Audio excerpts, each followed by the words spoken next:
சென்னையிலிருந்து 326 பயணிகளுடன் முதல் ஹஜ் விமானம் சவுதி அரேபியா புறப்பட்டு சென்றது.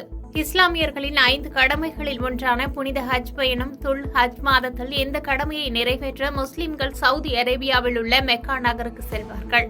புனித ஹஜ் பயணத்திற்காக முதல் ஹஜ் விமானம் சென்னை அண்ணா பன்னாட்டு விமான நிலையத்திலிருந்து சவுதி அரேபியா ஜித்தா நகருக்கு 170 பெண்கள் உட்பட 326 பேருடன் புறப்பட்டு சென்றது. புனித பயணம் செல்பவர்களை அமைச்சர் செஞ்சி மஸ்தான், தமிழ்நாடு ஹஜ் கமிட்டி தலைவர் அப்துல் சமது உள்ளிட்டோர் வழி அனுப்பி வைத்தனர். இதுகுறித்து செய்தியாளர்களை சந்தித்து பேசிய அமைச்சர் செஞ்சி மஸ்தான், புனித யாத்திரைகள் வழிகாட்டுதலுக்காக தன்னார்வலர்கள் நியமிக்கப்பட்டுள்ளனர் என்றும், தேர்தல் முடிந்த பின் இஸ்லாமியர்களுக்கான இடஒதுக்கீடு குறித்து முதலமைச்சர் உரிய நடவடிக்கை எடுப்பார் என்று தெரிவித்தார். இதைத் தொடர்ந்து செய்தியாளர்களை சந்தித்து பேசிய ஹஜ் கமிட்டி தலைவர் அப்துல் சமது, 7500க்கும் அதிகமானவர்கள் ஹஜ் செல்ல விண்ணப்பித்திருந்தார்கள். அதில் 5700 பேருக்கு மட்டுமே வாய்ப்பு அளிக்கப்பட்டது என்றும், 2800 பேர் தனியார் மூலம் ஹஜ் பயணம் செல்கின்றனர் என தெரிவித்தார்.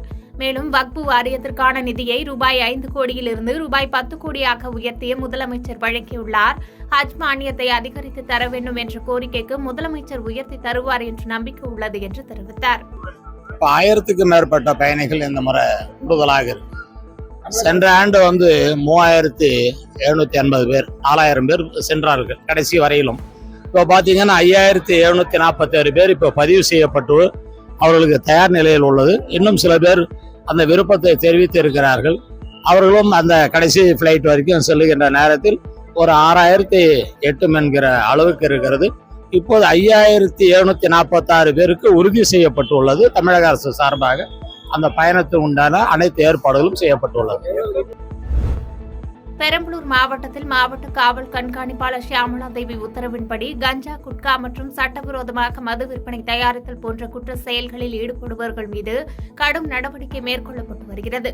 அந்த வகையில் பெரம்பலூர் மாவட்டம் வேப்பந்தட்டை வட்டம் திருவாளந்துறை பகுதியில் சட்டவிரோதமாக மது விற்பனை நடைபெறுவதாக களத்தூர் போலீசாருக்கு தகவல் கிடைத்தது.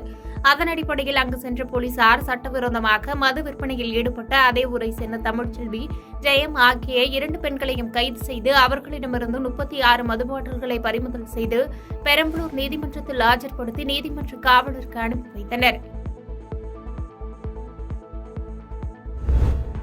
நந்தம்பாக்கத்தில் சிறுமியிடம் அத்துமீறலில் ஈடுபட்டு முயன்றதாக பெயிண்டர் போக்சோவில் கைது செய்யப்பட்டார். ஆலந்தூர் அடுத்த நந்தம்பாக்கம் ஆர்காட்பேட்டையை சேர்ந்தவர் சபரி என்கிற மணிகண்டன். பெயிண்டர் தொழில் செய்து வரும் இவர் உறவுக்கார 15 வயது சிறுமியை தனது வீட்டிற்கு வலுக்கட்டாயமாக அழைத்து சென்றுள்ளார். பின்பு சிறுமியிடம் தவறாக நடக்க முயன்றதை அறிந்த சிறுமி கூச்சலிட்டதைத் தொடர்ந்து அக்கம்பக்கத்தில் உள்ளவர்கள் ஓடிவந்து சிறுமியை மீட்டனர்.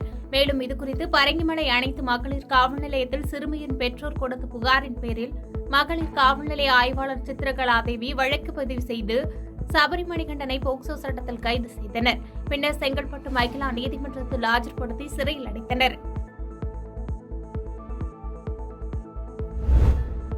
கள்ளக்குறிச்சி மாவட்டம் கல்வராயன் மலையில் உள்ள வாரமலை கிராமத்தில் புதுச்சேரி மதுபானம் பதுக்கி வைத்திருப்பதாக மாவட்ட போலீஸ் சூப்பிரண்டு சமைசிங் மீனாவுக்கு ரகசிய தகவல் கிடைத்தது.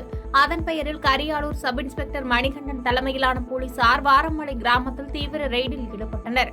அப்பொழுது ஆண்டி மகன் முருகேசன் என்பவரின் வீட்டில் பின்புறத்தில் புதுச்சேரி மாநிலத்தை சேர்ந்த மதுபானம் 120 குவார்ட்டர் மற்றும் 120 பீர் மற்றும் 10 லிட்டர் கள்ளச்சாராயம் விற்பனைக்காக பதுக்கி வைக்கப்பட்டிருந்ததை போலீசார் கண்டுபிடித்து பறிமுதல் செய்தனர்.